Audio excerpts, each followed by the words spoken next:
Hello dear student, स्वागत है हमारे स्टडी आईएएस हिंदी माध्यम के चैनल पे। हम संपूर्ण यूपीएससी के पाठ्यक्रम के सिलेबस के अनुसार अपने क्लास को धीरे धीरे आगे बढ़ाते हुए चल रहे हैं। जीएस पेपर 2 को हम जीएस पेपर 2 में पॉलिटी सब्जेक्ट को उठाए हैं, राज्य व्यवस्था उठाए हैं। उसमें आज हम 10वां लेक्चर पे चलेंगे और आज हमारा संसदीय शासन प्रणाली ख़त्म होने वाला है, क्योंकि हमने संसदीय शासन प्रणाली अच्छा से देख लिए। हमने प्रेसिडेंशियल सिस्टम भी देख लिए, क्योंकि प्रेसिडेंशियल सिस्टम का गुण मिलता है कुछ कुछ, लेकिन हमारे यहाँ नहीं है। हम आज ये भी देखेंगे कि संसदीय जो हम प्रणाली लिए हैं ब्रिटेन से लिए हैं, तो दोनों में डिफरेंट देख लेंगे कि ब्रिटेन में कैसा है और भारत में कैसा है। उसके बाद संसदीय शासन प्रणाली ख़त्म हो जाएगा। फिर हम लोग चलेंगे संघ के कार्यपालिका पे। संघ के कार्यपालिका पे चलेंगे, वहाँ से हम देखेंगे पहले राष्ट्रपति पे, राष्ट्रपति से आते हुए फिर आगे आगे बढ़ते चलेंगे कल का लेक्चर में। तो चलिए आज हम लेक्चर नंबर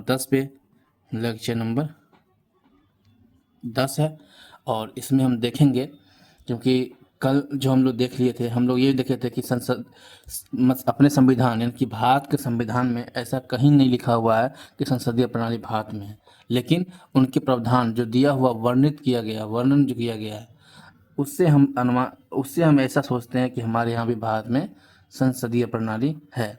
क्योंकि हमने अनुच्छेद 75 क्रॉस ए भी देखे हैं, हमने 74 भी ए देखे हैं, और अनुच्छेद 53 के ए देखे हैं, अनुच्छेद 75 क्रॉस 3 देखे हैं, सब हम देखे हैं। यहाँ तक कि हम निष्कर्ष भी निकाले थे, और निष्कर्ष निकालने के बाद सुप्रीम कोर्ट के जो है सो जो निर्णय थे कि निर्णय में आधारभूत ढांचा घोषित किया था संसदीय प्रणाली का, तो वो भी हम देख लिए थे। आज हम चलेंगे कि जब हम भारत में संसदीय प्रणाली लागू किए थे, क्रियान्वयन किए, तो उस समय दोष क्या क्या आया था। तो हम ये देखेंगे कि भारत में जब हम लागू किए थे, तो चलिए हेडिंग है भारत में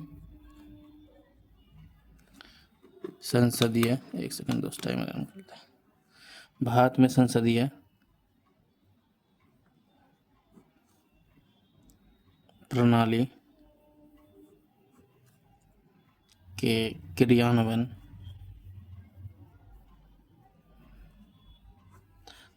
में उत्पन्न दोष बोल सकते हैं। संसदीय प्रणाली, भारत में संसदीय प्रणाली का आलोचना बोल सकते हैं। तो देखिए, कभी कभी ऐसा होता है, ऐसे तो आप लोग यूपीएससी के एस्पिरेंट है, दोष लिख दिए, आलोचना लिख दिए, वहाँ पे सीमाएं आ जाएंगे, तो आप लोग समझ जाइएगा कि वो लिखना नकारात्मक पॉइंट आ जाएगा, सब यही है। ठीक है, तो चलिए हम हेडिंग ये है, तो इसमें हम देखेंगे कि क्या क्या दोष था।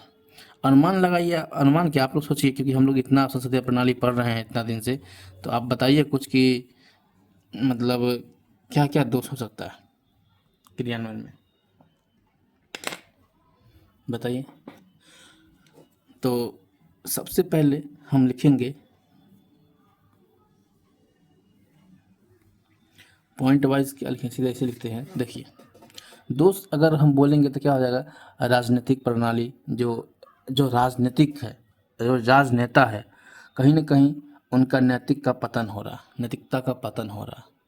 नैतिकता का पतन मतलब कैसे, जैसे भ्रष्टाचार, आपराधिकरण की समस्या तो इतना बढ़ते जा रहा है, लगातार बढ़ते जा रहा संख्या।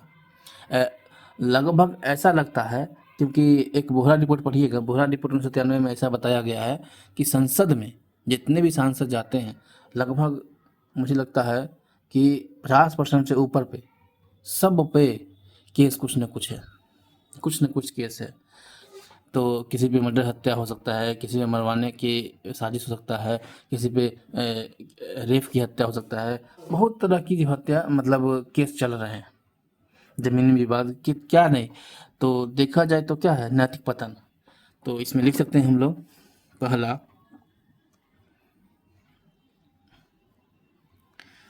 राजनैतिक में नैतिकता का पतन। अब ये नैतिकता क्या है, तो हम लोग जीएस पेपर 4 में पढ़ेंगे। नैतिकता तो एक बुक पेपर ही है। तो क्या कैसे कैसे पतन हो सकता है, किस हिसाब से? भ्रष्टाचार के आरोप है, घोटाला जिसको बोलते हैं, घोटाला किए हुए हैं, घटोला, समझे? भ्रष्टाचार के आरोप है, अपराधीकरण की समस्या,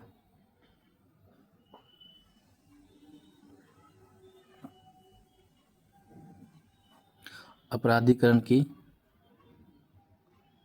समस्या लगातार बढ़ते जा रहा है, लगातार बढ़ते जा रहा है। ठीक है, ये रिपोर्ट किस में हम देखे हैं? तो बोहरा रिपोर्ट। बोहरा रिपोर्ट क्या है? तो बोहरा रिपोर्ट में जो है सो हम ये निकाले थे कि किस संसद पे कितना केस है। और दोस्त एस्पिरेंट, हम बता देते हैं आप लोग को कि ऐसा सोचिएगा कि सभी पार्टी में भ्रष्टाचार है। जितने पार्टी हैं भारत में, लगभग सभी पार्टी में, जितने राष्ट्रीय पार्टी की बात करें, कुछ न कुछ भ्रष्टाचार आरोप नेता है ही है ऐसा। हमारे जो हम लोग जो जनता है, एक केस हुआ तो जनता पे तो लगते है कि बाप रे क्या से क्या हो गया। और लोग के पास जितना केस होता है उतना लोग को पावर मिलता है, मुझे लगता है। तो सबसे देखिए भ्रष्टाचार इतना है, कुछ कहने के लिए। भ्रष्टाचार तो बढ़ ही गया, हर चीज़ में भ्रष्टाचार भ्रष्टाचार भ्रष्टाचार। दूसरा है, दूसरा बोल सकते हैं दल बदल का दोष। तो दल बदल का दोष क्या बोल सकते हैं? देखिए, दल बदल का दोष इसलिए बोल सकते हैं कि मतलब अभी हमने अपने, मान लीजिए कोई एक पार्टी से खड़ा हो गए और वो के विधायक या सांसद बन के चला गया। अब क्या हुआ, पार्टी बदल लिया, तो कहीं ना कहीं दल बदल का भी दोष देखा गया। लेकिन प्रेसिडेंशियल सिस्टम जो हम पढ़ाए थे आपको अमेरिका वाला में, उसमें बताए थे कि दल बदल वहाँ पे की संभावना ही नहीं है ही नहीं, क्योंकि वैसा वहाँ कुछ है ही नहीं। तो यहाँ क्या लिख सकते हैं? दल बदल, दल बदल का दोष, समझे? तो दल बदल का दोष हो गया।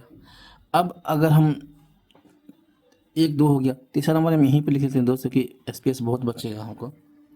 देखिए, दल बदल का दोस्त हो गया। दल बदल समझते हैं? दल बदल मतलब कि एक दल से दूसरा दल, एक राजनीतिक पार्टी से जीतने के बाद दूसरे राजनीतिक पार्टी ज्वाइन कर लेना ही दल बदल है।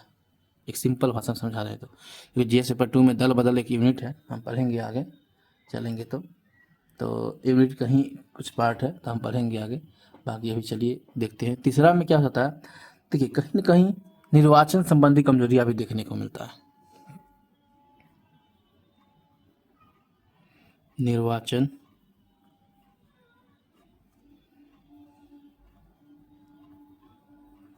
संबंधी कमजोरियां, निर्वाचन संबंधी कमजोरियां भी देखने को मिलता है। 4 हो गए। पाँचवा पॉइंट क्या हो सकता है? पाँचवा पॉइंट ये हो सकता है कि कहीं न कहीं जन जागरूकता का भी अभाव है। जागरूक लोग अभी बहुत कम हैं, जनता भी जागरूक नहीं है उतने अच्छे से। याद है जब हम बचपन थे, अगर आज 2010 से पहले की बात करें, तो रियलिटी में इलेक्शन क्या है, चुनाव क्या, किसी को पता ही नहीं था। हो गया किसी को तो, जैसे कि क्लास 10th के बच्चे सबको बता रहे हैं, हम लोग भी उसी में थे कैटेगरी में। हम लोग को तो पहली बार पता चला है क्योंकि 2014 में कि केंद्र सरकार का चुनाव हो रहा। नहीं तो हम लोग समझे नहीं थे कि राज्य सरकार का चुनाव हुआ, क्योंकि हम लोग बिहार में रहते थे। तो वहाँ पे बिहार के जो इलेक्शन होता था तो उसमें नेता लोग आते थे, हेलीकॉप्टर से देखने जाते थे बचपन में, लगता था कि चुनाव है चुनाव है चुनाव है। लेकिन जब केंद्र की चुनाव हुआ 2014 में, उसमें ही हमको लगता है बहुत लोग को जानकारी हुआ और ये जागरूक हुआ। तो हम ये भी एक समस्या बोल सकते हैं 4th नंबर पे कि जन जागरूकता का अभाव।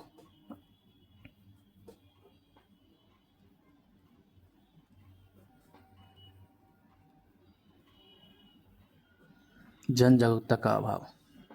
फिर नेक्स्ट हम कह सकते हैं जन भागीदारी, यानी प्रभावी का अभाव। जन जल्दी से, लोग क्या होता है भागीदार नहीं लेता। पचमा में कह सकते हैं जन जन भागीदारी मतलब प्रभावी,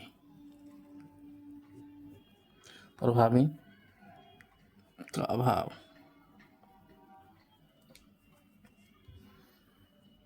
और क्या हो जाता है, 6 नंबर पर हो जाता है राजनीतिक, जो होता है राजनीतिक जवाबदेही सुनिश्चित करने के अभाव है। कहीं ना कहीं जो राजनेता का जवाबदेही है वो क्या है, सुनिश्चित नहीं करता है, तो कहीं ना कहीं वो भी क्या है, अभाव है।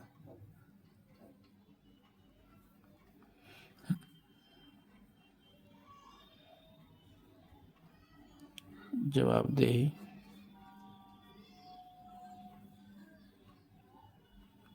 सुनिश्चित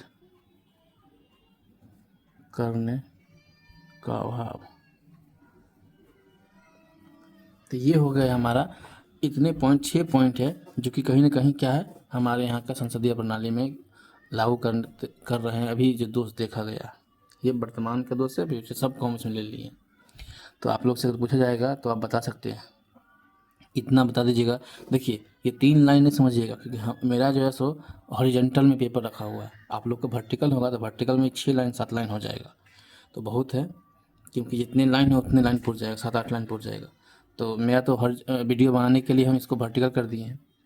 तो अगर अब देखते हैं, मान लीजिए संसदीय प्रणाली को जो लागू किए थे ये इतना दोष दिखा गया, तो ठीक है, हम इसको कह सकते हैं, सुझाव भी दे सकते हैं, उपाय सुधारने के लिए क्या हो सकता है, अपना सुझाव भी दे सकते हैं।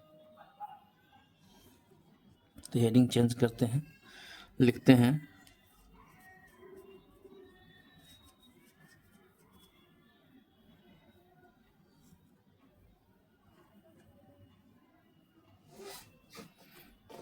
अब क्या देंगे, ये दोष है सो कैसे खत्म होते हैं, तो सुझाव, सुझाव या उपाय।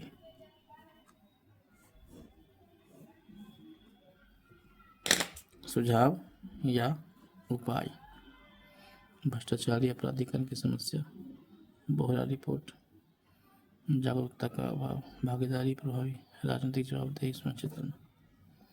चलिए देखिए, सुझाव में क्या होता है, सुझाव में अगर हम कहेंगे तो सबसे पहले जीरो टॉलरेंस के काम करें। जीरो टॉलरेंस मतलब क्या, अपराधीकरण जो है भ्रष्टाचार के प्रति जीरो टॉलरेंस की नीति अपनाए, यानी कि ऐसा होना ही नहीं चाहिए, ऐसा व्यक्तिगत उसे नहीं दिया जाए, बैन कर दिया जाए।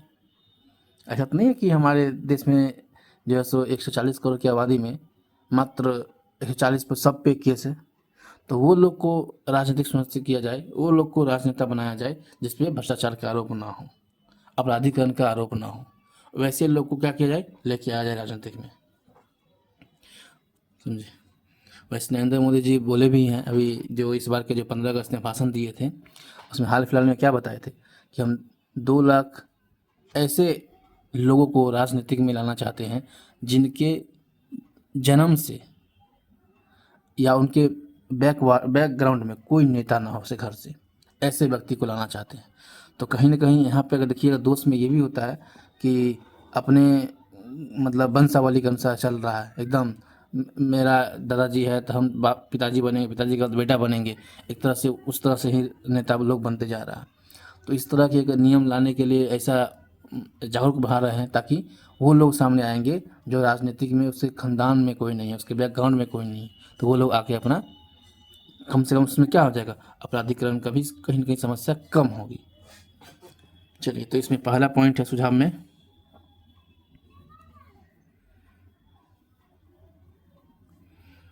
अपराधीकरण भ्रष्टाचार के प्रति जीरो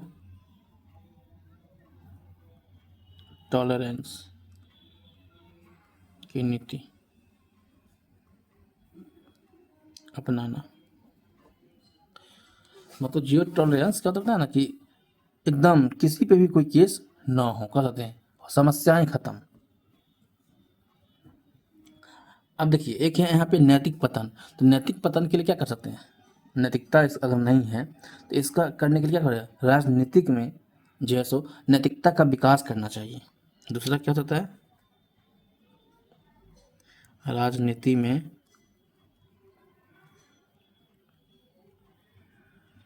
नैतिकता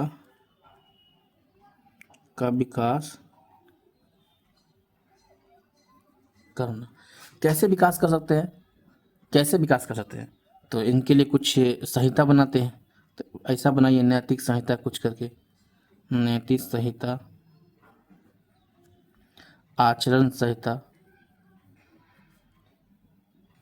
जिनके आचरण सही है उन्हीं को लाए। नैतिक संहिता, आचरण संहिता का निर्माण करके, निर्माण करे करके, समझे? तभी तो, अगर ये सब बना देंगे तो फिर एक नियम हो जाएगा, तो अच्छे से मतलब भ्रष्टाचार कम जाएगा, अपराधीकरण कम जाएगा। अब क्या होता है, तीसरा में हम कहेंगे जो राजनेता, जो राजनीतिक में राजनेता है, राजनीतिक दोष वाले, दोष समझते हैं जिन पे केस चल रहा है, भ्रष्ट चल रहा है, वो सब पे क्या करना चाहिए? ये सब पे प्रतिबंध लगाना चाहिए। राजनीतिक दोष पर क्या होना चाहिए? पर प्रतिबंध लगा दे कि ये कभी नहीं जो है अब आएंगे। अगर आरोप सही है तब प्रतिबंध लगाया जाए।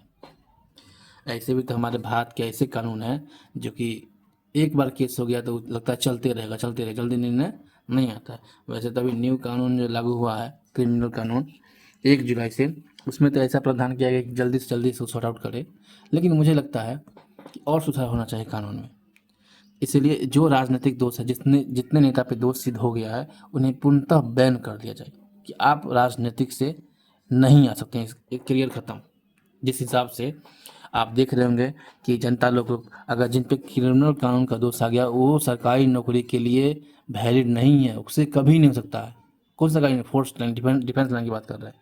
तो वैसे ही अगर ऐसा क्यों कैरेक्टर बनता है, कैरेक्टर खराब हो गया खत्म, वैसे ही राजनेता पे भी किया जाए।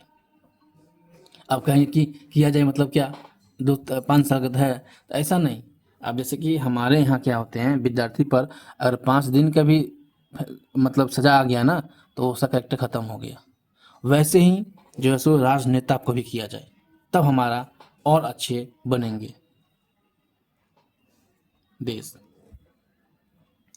अब चलते हैं, राजनीतिक दलों में आंतरिक लोकतंत्र का विकास किया जाए। कहीं ना कहीं ये भी है, क्या है, राजनीतिक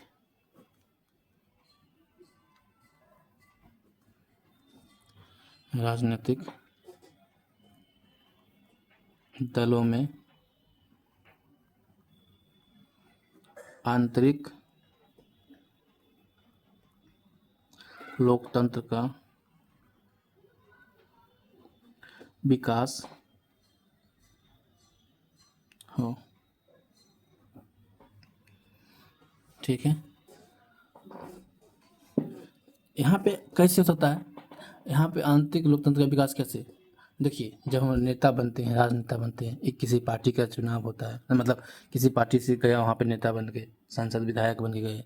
अब ऐसा देखेंगे कि उनके खानदान से ही नेता रहेगा, मंत्री रहेगा, तो कहीं ना कहीं वो भी क्या दिखा रहा है, एकदम अपने दादाजी के, बाबा के, पिताजी के, सब एकदम एकदम अर्जल साम्राज्य की बात कर रहा है, ऐसा कहीं ना कहीं प्रतीत होता है। तो लोकतंत्र मतलब आंतरिक लोकतंत्र की, पार्टी में से किसी को भी, सबको अवसर मिलना चाहिए, समझे? एक ही व्यक्ति उसके खानदान से ही नहीं बनना चाहिए सब कुछ, समझे? तो कहीं ना कहीं ये भी देखा जाए। ये 4th नंबर के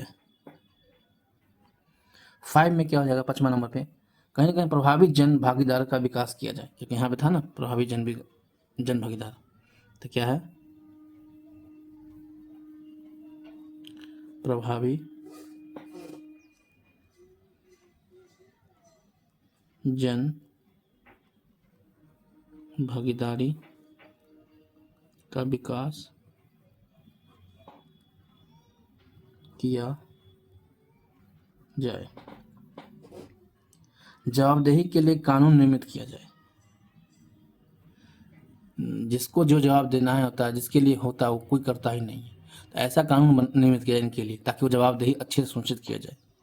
यहाँ जवाबदेही का अभाव है, तो इसको सुनिश्चित किया जाए, इसके लिए क्या करना जाए, कानून कानून कुछ निर्मित किया जाए। अब रही बात, कानूनों निर्मित कौन करेंगे, जो वहाँ पर बैठे हैं वही करेंगे। जवाबदेही के लिए कानून निर्मित किया जाए।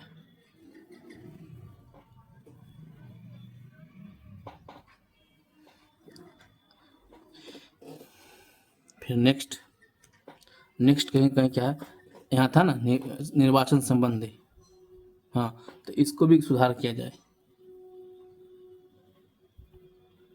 निर्वाचन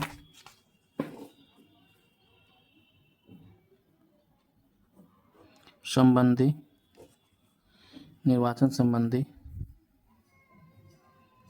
में सुधार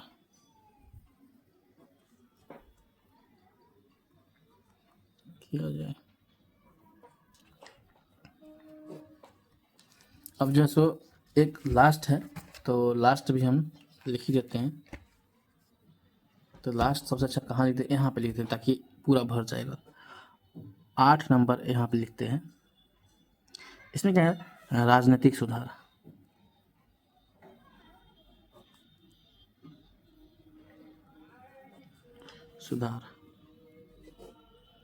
अर्थात उत्तरदायित्व के साधन को विकास करना। इतने क्या है, सुझाव दे दिए कि क्वेश्चन तो बहुत तरह के आते हैं, अच्छे से सुझाव पूछेगा, दोष पूछेगा, आलोचनात्मक परीक्षण पूछेगा, तो आप ये सब लिख सकते हैं।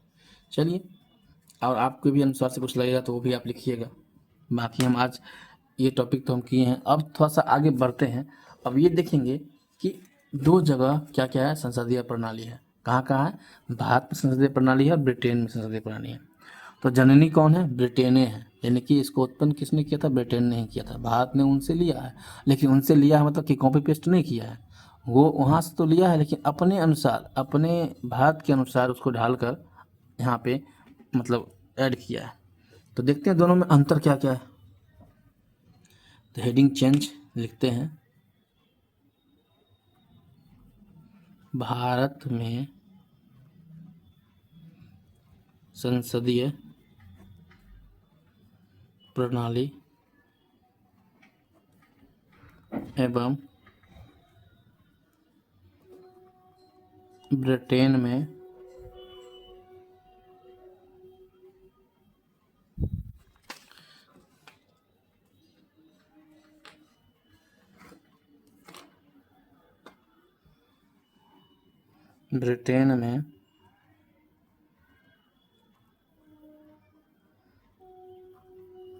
संसदीय प्रणाली में अंतर।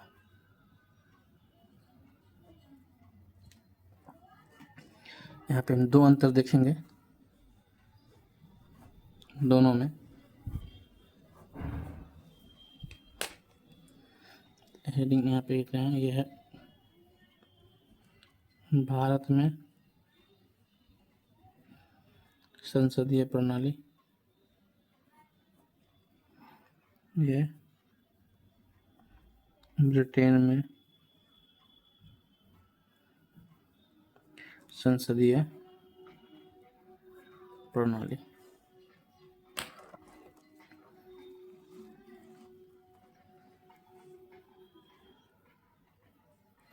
तो पहला क्या होता है, थोड़ा बहुत याद कीजिए कि भारत में क्या है, ब्रिटेन में क्या है और अमेरिका में क्या था। तो हमने बताए थे अमेरिका में सर्वोच्च कौन है, संविधान नहीं है, वहाँ का सर्वोच्च न्यायपालिका है। और संसद में क्या, ब्रिटेन में कौन है सर्वोच्च, संसदीय सर्वोच्चता है। लेकिन भारत में क्या है, तो लिख सकते हैं भारत में संविधान की सर्वोच्चता है। यहाँ संविधान की सर्वोच्चता है। यहाँ पर क्या है,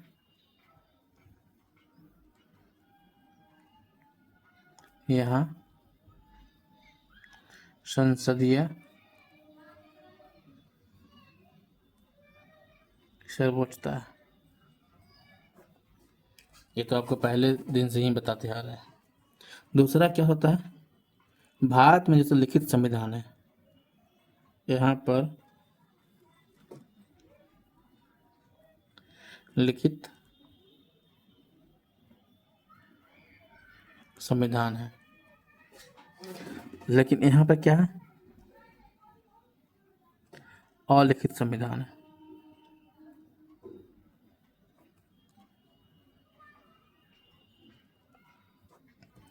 अलिखित संविधान है।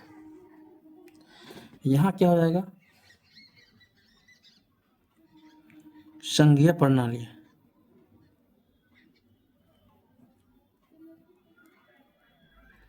मतलब शक्ति का क्या है, बंटवारा है। शक्ति बंटवारा है। किसमें बंटवारा है, केंद्र के और राज्य के। ठीक। और यहाँ पर क्या है, एकात्मक प्रणाली है, एक ही शक्ति है। ठीक है, अब आगे चलते हैं। जिज्ञा वालियर दोस्त, एस्पिरेंट्स, तो नेक्स्ट पार्ट में घूमते हैं। कहिएगा सीरियल बाई कर दें और अच्छा लगेगा, लेकिन नहीं, कोई नहीं, सीरियल बाई कर दे। 1 नंबर, 2 नंबर, 3 नंबर।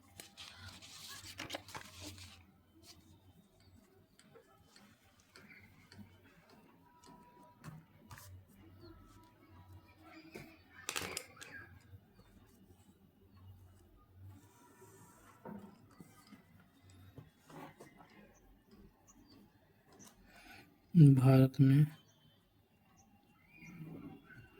संसदीय प्रणाली, ब्रिटेन में संसदीय प्रणाली।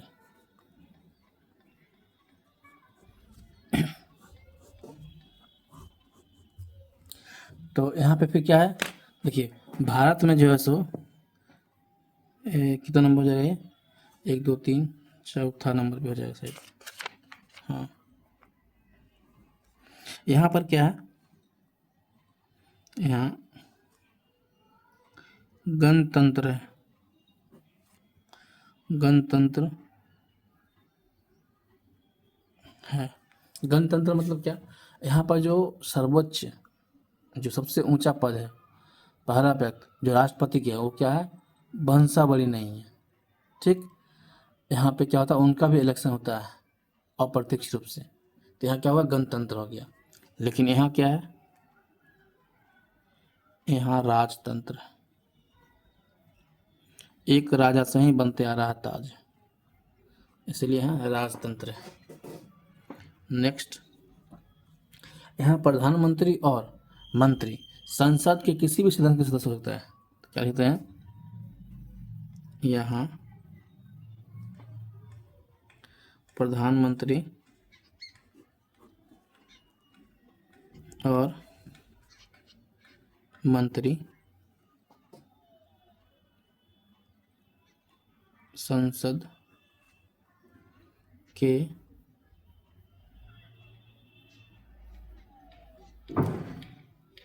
किसी भी सदन का सदस्य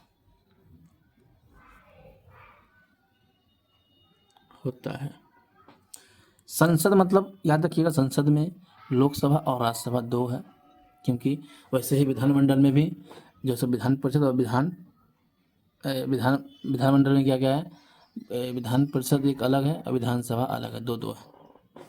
तो यहाँ पे भी क्या हो जाएगा, देखिए अगर याद कीजिए मनमोहन सिंह जी किससे थे, वहाँ पे थे मनमोहन सिंह, राज्यसभा के सदस्य थे और प्रधानमंत्री बने थे। तो कोई भी सदस्य हो मंत्री बन सकते, दोनों सदन से भी, ऐसा नहीं है। लेकिन यहाँ पर क्या है, यहाँ पर यहाँ प्रधानमंत्री एवं मंत्री केवल हाउस ऑफ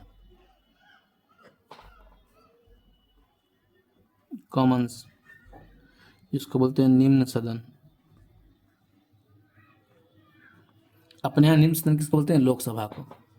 और उच्च सदन बोलते हैं राज्यसभा को। तो अपने यहाँ राज्यसभा और जो है सो लोकसभा दोनों के से ही मंत्री बन सकते हैं, लेकिन यहाँ पे क्या है? केवल निम्न सदन, जिसको बोलते हैं हाउस ऑफ कॉमन्स का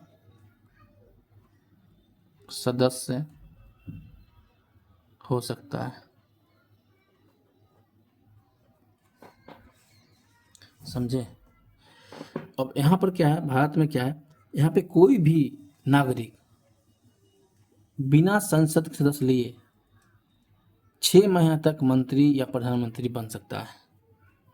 यहाँ क्या है, कोई भी नागरिक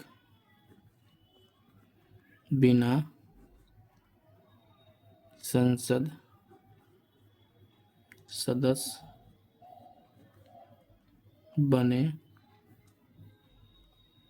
6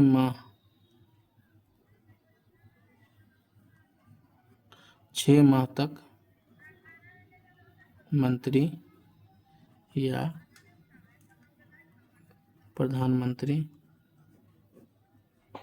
बन सकता है।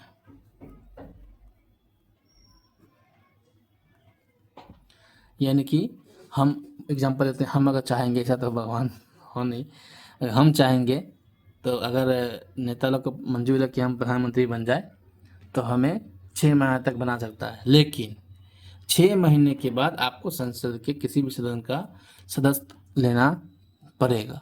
नहीं लीजिएगा तो आपको ऑटोमेटिक या इस्तीफा देना पड़ेगा या छोड़ना पड़ेगा पद से। लेकिन यहाँ पर ऐसा कुछ भी नहीं है।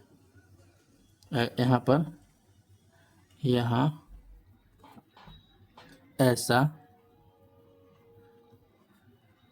कोई प्रावधान नहीं है।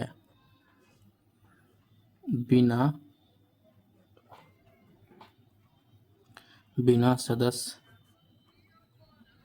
बने एक दिन भी मंत्री नहीं बन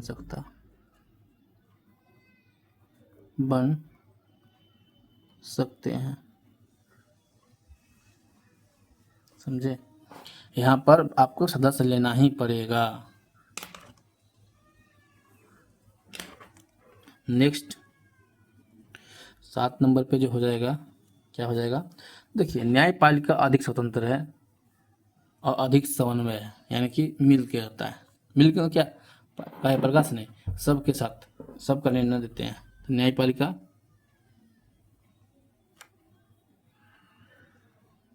यहाँ पर न्यायपालिका अधिक स्वतंत्र एवं अधिक समन्वय है। देखिए, कहानी देखिएगा ना, संसद स्वतंत्र, देखिए न्यायपालिका स्वतंत्र कब होता है? व्यवहारिक रूप से जाते हैं। ज़्यादा पावरफुल में तब रहता है जब सांसद में, लोकसभा में किसी भी पार्टी को संपूर्ण यानी कि पूर्ण तरीका से बहुमत प्राप्त न हो, यानी कि गठबंधन की सरकार हो, तो स्वाभाविक रूप से न्यायपालिका एकदम कठोर बन की कोशिश करता है, कठोर बनने के लिए वो अपना अधिकार जताता है। लेकिन जैसे ही लोकसभा में पार्टी की बहुमत फुल हो, अच्छा हो, यानी कि 300 प्लस हो, जैसे कि पिछले बार थे, तो 300 प्लस हो सदस्य, तो क्या हो जाएगा, स्वतंत्र न्यायपालिका क्या थोड़ा सा ढीला होता है। ये व्यवहारिक है, लिखा हुआ नहीं है, हम बता रहे हैं आपको, ऐसा देखने को मिलता है। ऐसे ही राष्ट्रपति में भी आते हैं। राष्ट्रपति गठबंधन के बना अति ये प्रधानमंत्री गठबंधन का बना हो तो राष्ट्रपति थोड़ा सा पावर दिखाता है हल्का सा, लेकिन राष्ट्रपति गठबंधन का नहीं, अति प्रधानमंत्री गठबंधन का नहीं हो, बहुमत सरकार का, तो राष्ट्रपति को तुल्य की तरह घुमाते हैं। ये व्यवहारिक बता रहे हैं, है नहीं ऐसे, व्यवहारिक रूप से जो हम देखते हैं। लेकिन यहाँ पर क्या है, यहाँ पे तो ब्रिटेन में न्यायपालिका 2009 में तो आया ही है, स्थापित ही किया गया है। सोचिए कितना पीछे है। यहाँ पे न्यायपालिका का काम कौन कर रहा था? संसद कर रहा था, संसदीय प्रणाली में हो रहा था। सोचिए हमारा देश आज़ादी कब हुआ और इन्होंने हमारे देश में राज्य भी किए, लेकिन स्वतंत्र न्यायपालिका नहीं थे। वहाँ पे स्वतंत्र न्यायपालिका तो 2009 में स्थापित किया गया ब्रिटेन में। सोचिए कितना पीछे है। तो यहाँ पे तुलनात्मक रूप से, क्योंकि हम बता दिए आपको, इसीलिए हम थोड़ा सा लिखते हैं यहाँ पे, तुलनात्मक रूप से कम है। किससे तुलनात्मक? भारत से। अब यहाँ बोलते हैं, यहाँ पर देखिए एक चीज़ है, विपक्ष का रोल देख लेते हैं। यहाँ विपक्ष का सकारात्मक भूमिका नहीं पाए जाते हैं। कहीं ना कहीं आलोचना, ये नहीं है वो नहीं है, कहीं ना कहीं आपको देखेंगे तो अच्छा से संसद के सदन भी नहीं चलने देते हैं। ऐसा हालत ख़राब कर दी क्या। अब ये बताइए, सदन नहीं चलने देते, कितना लॉस जनता को। सदन चलेगा तभी तो जनता के लिए कुछ नियम आएगा, कुछ फैसला आएगा, कुछ अच्छा चीज़ होगा, कुछ मतलब बिल पास किया जाएगा अच्छा वाले। लेकिन सदन नहीं चलेगा तो क्या होने देगा? सदन को बहिष्कार कर देंगे। ये बहुत तरह की समस्या यहाँ पर देखने को मिलता है। इसीलिए कहीं ना कहीं भारत में नकारात्मक भूमिका में ही रहते हैं विपक्षी पार्टी। लेकिन यहाँ पे देखिए, थोड़ा सा यहाँ पे अच्छा लगा हमको। यहाँ क्या है, यहाँ पे शैडो कैबिनेट है, शैडो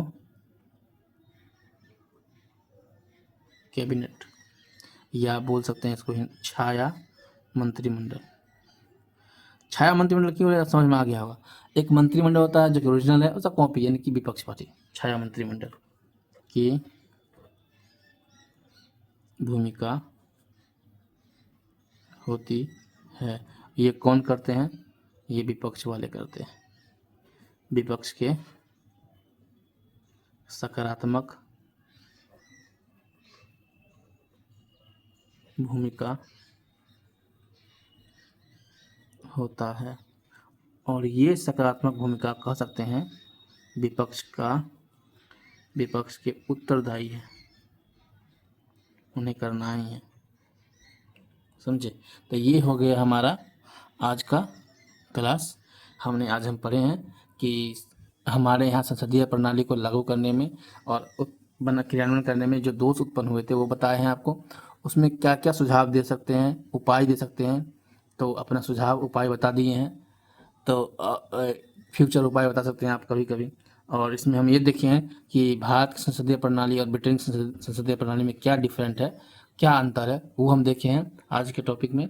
तो आज यहाँ पर क्या कह सकते हैं हम कह सकते हैं संसदीय प्रणाली खत्म हो गया, इंड। संसदीय प्रणाली क्या हो गया? इंड हो गया। तो हम नेक्स्ट क्लास से देखेंगे संघ के कार्यपालिका देखेंगे, और संघ की कार्यपालिका में सबसे पहले हम देखेंगे किसका, ये राष्ट्रपति का चुनाव कैसे होता है वो सब देखेंगे। एकदम अच्छे से क्रम से आएंगे, इंटरेस्ट लगेंगे। तो प्लीज़ आप लोग सपोर्ट कीजिए, लाइक कीजिए, शेयर कीजिए, कमेंट कीजिए, सब्सक्राइब इतना कीजिए, कम से कम पढ़ाने में भी इंटरेस्ट जगेगा। आप लोग को एकदम बता रहे हैं ना, इस तरह से पढ़ा रहे हैं कि सच में आप देखेंगे कि कोई भी इतना नोट, क्योंकि पता है हिंदी माध्यम में नोट की ही टेंशन बहुत होता है, नोट कहाँ से लाए, क्योंकि टेलीग्राम पर हज़ारों चैनल बना हुआ है। ये नोट ले लीजिए, 99 रुपीज़ लगेगा, 100 रुपया, 200, 300, 500 नोट ले लीजिए, और नोट कुछ समझ में नहीं आता है। आपको किसी के भी नोट ले लीजिएगा, समझ थोड़ी आएगा, लेकिन पढ़ते हुए समझते हुए लिखिएगा तो वो आपको समझ में आएगा। तो हम अभी जो नोट बनाते हुए जा रहे हैं आपको अच्छे से समझ में आएगा, समझे? तो प्लीज़ इसको साथ साथ नोट कर लीजिए। आप लोग को पॉलिटी इतना अच्छा हो जाएगा कि एक अपने आप में बोलिएगा हाँ कुछ तो किए, कुछ अच्छा बनाए। न कुछ तो आप देश के राज्य व्यवस्था को समझ जाइएगा। अगर आप यूपीएससी की तैयारी नहीं कर रहे हैं, लेकिन फिर भी अगर आप देख रहे हैं, तो देश के राज्य व्यवस्था कैसा है वो समझ जाइएगा। यही तो है। तो चलिए हम अपना वीडियो को यहीं समाप्त करते हैं। नेक्स्ट क्लास से देखेंगे संघ देखेंगे। संघ मतलब केंद्र बारे हम देखेंगे, फिर बताएं आगे चलते हैं धीरे धीरे। तो प्लीज़ वीडियो को शेयर इतना कीजिए कि कम से कम इसको 500 सब्सक्राइबर इस महीना में कर दीजिए, दुर्गा पूजा से पहले प्लीज़, आप लोग से रिक्वेस्ट करते हैं। जितना शेयर करना है कीजिए, जिस ग्रुप में करना है कीजिए, लेकिन कीजिए। और जब कीजिएगा तो एक और हम सोशियोलॉजी ऑप्शनल वाले के लिए लेके आएंगे। चलिए हम रखते हैं, धन्यवाद, अपना ध्यान रखिएगा, जय हिंद।